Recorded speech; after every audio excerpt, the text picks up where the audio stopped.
How much more can you say about a guy? He's a pure sniper.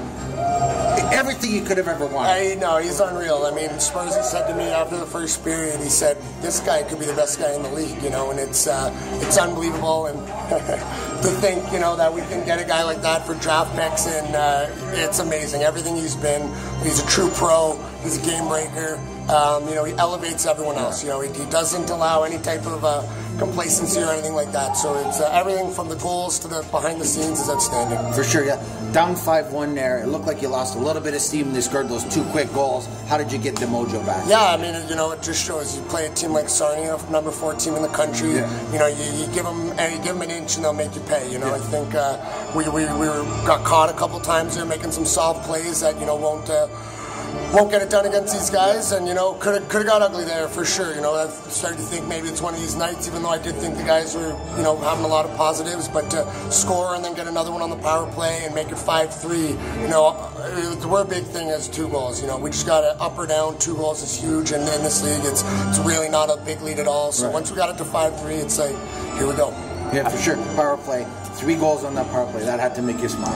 Yeah, it was. You know, the guys, they work so hard in the video and, you know, on the ice, and it's frustrating. You know, it's like in football, it's easier to play defense than it is to play offense. It's easier to kill penalties than it is to score power play goals. So, you know, we changed it up a bit. We went with 5 forwards, and obviously we got caught for a shorty right away, but then they responded and scored back. So for the morale of the guys, you know, I'm happy because they certainly work hard at it. The confidence in the room must be at almost a high for the season right now. You know, you had some big wins that come from behind against Barrie a few weeks ago. But then, you know, Kingston, Barrie, what was the other team? I can't think of last week.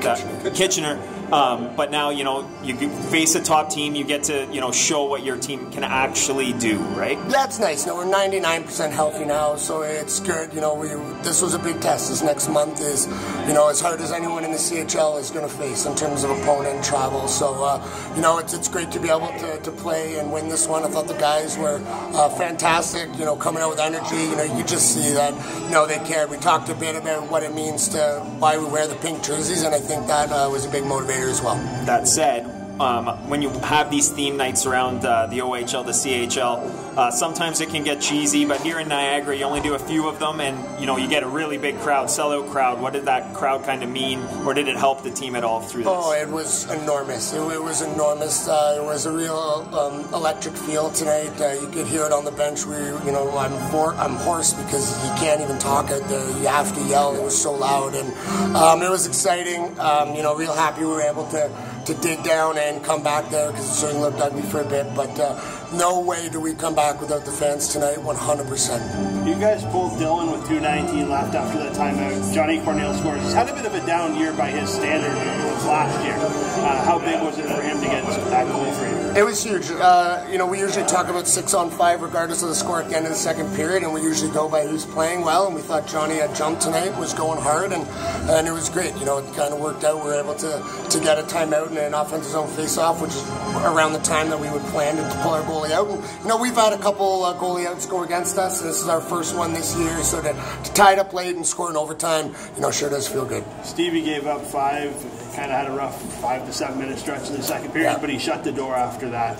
Kind of Grant Fuhr-like for him. Yeah, exactly. You know, a couple ones, you know, I know Stevie be the first guy in video tomorrow, take full ownership on him, but that's what he does. You know, a mentally weak goalie would maybe let 1 or 2, and got one of the best teams in the country coming at you. You know, it's really easy to, you know, implode and collapse on yourself. But he dug his heels in, made some big saves for us, and you know, even though Stevie probably wasn't his best top to bottom, he certainly gave us more than a chance to win. In overtime there, you put out Ben Militek and Willie against their top pair. Then the second time you do the same thing again, but then there's a face-off. Drew Hunter comes in. What was the reason for taking Willie off and putting Drew in there? I knew we'd win the night. It was just Willie was tired. Oh, okay. Willie was tired, so and Militic and Jones just got out there a couple seconds earlier. So yeah, no, it was just a lucky bounce.